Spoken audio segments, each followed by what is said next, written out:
Hi, thank you for joining me today. Here's my other hand so I don't look that odd behind my flip chart.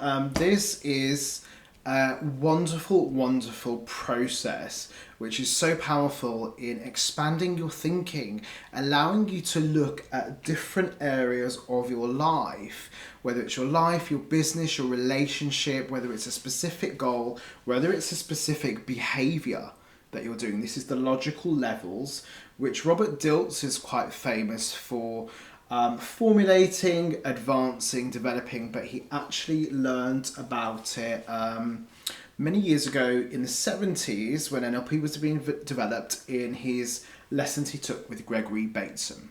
And so just to go through the different logical levels and how I use this with clients, but also how practitioners come to train with it on the practitioner courses and how they use it, you'll be able to identify from the communication that you're getting from your client, from your employee, from the person that you're communicating with, where on the level, the hierarchy, the logical level, where they are with their thinking. So if somebody is talking about their environment and they're describing how they feel in their environment and how they are influenced by their environment, you'll be able to notice that they're at that level.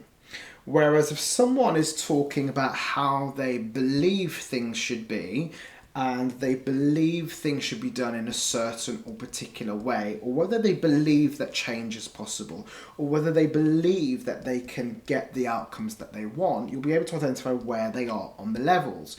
Now, technically, if you work on any particular area, the higher up you work, the more likely it is to influence everything else that's underneath. So if you work on someone's identity, and they get an identity shift with how they see themselves and identify themselves, it will change the things that they believe to a degree, the values that they have, the way that they see how they use and utilize their skills and capabilities, their behavior, and also how they show up in their environment.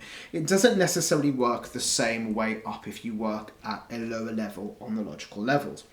So you've got environment, behavior, skills and capabilities, values and beliefs, identity and purpose. There's lots of different ways to do this technique. And just wanted to share with you, which was a very conversational way of doing this, a gentleman that was working with me around a particular behavior that he was doing, that he was starting to question, a behavior, a habit that wasn't positive for him in his life. And he was telling me about the behavior and he was telling me about the environment that he was doing it in. And I wanted to get him to think higher, to think up, to explore this topic, this area of his life that he was communicating to. And so we took him up to look at his skills and capabilities in relation to this negative behavior that he wanted to change, and to look at what he was skilled with, what capabilities, what skills he had to change that behavior. Because a lot of people, they can be quite redundant with their thinking, and they can think and assume that they don't have the skills or resources available. And actually, when he started to think about the things that he'd overcome and the things that he'd achieved, so different states were coming in then from the past, different resources, different strategies, he was able to change the way he looked at approaching behaviour. And then we went further into the discussion, but we went into what he believed and what was important to him.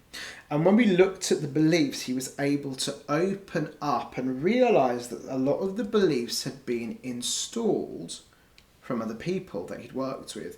And so he believed he needed to be a particular way, which changed how he used his skills and capabilities. He neglected them because he believed he needed to be a particular way, to behave a particular way in this environment, so that he came across in the way he believed he needed to be, which shaped his identity.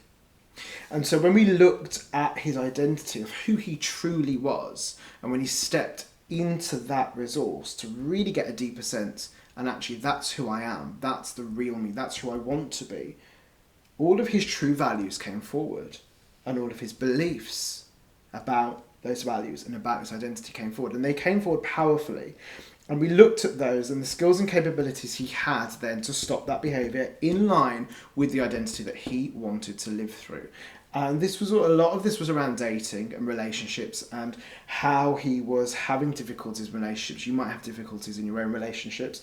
And this process allowed him then later that week to go out and be who he truly was and express what was important to him and his beliefs. And he has been in that relationship from that first day ever since, because he stopped the old behaviour, because he changed his identity around himself, his beliefs and values, in a conversational setting with me using this model. He didn't know, I didn't have this flip chart out, but I was going through the levels talking, and that's what you can do in your coaching.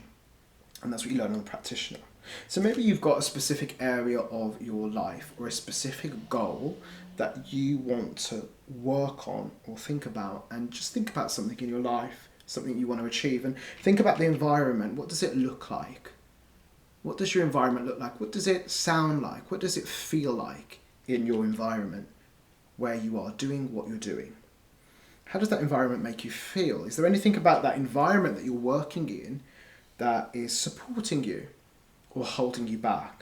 A lot of people say when they're procrastinating, when they come to me, oh, the environment, it doesn't really inspire me. Well, then how are you behaving? What do you do? How do you do what you do in your environment in relation to the area of your life that you're looking at? How do you do what you do? What are you doing well? If you were a fly on the wall and you were looking in, what would you see? What would I see if I were a fly on the wall? How would I see you behaving? What behaviours are working for you? What behaviours are working against you? I'm doing this very quickly, and then we can go and look up. And what are you capable of doing?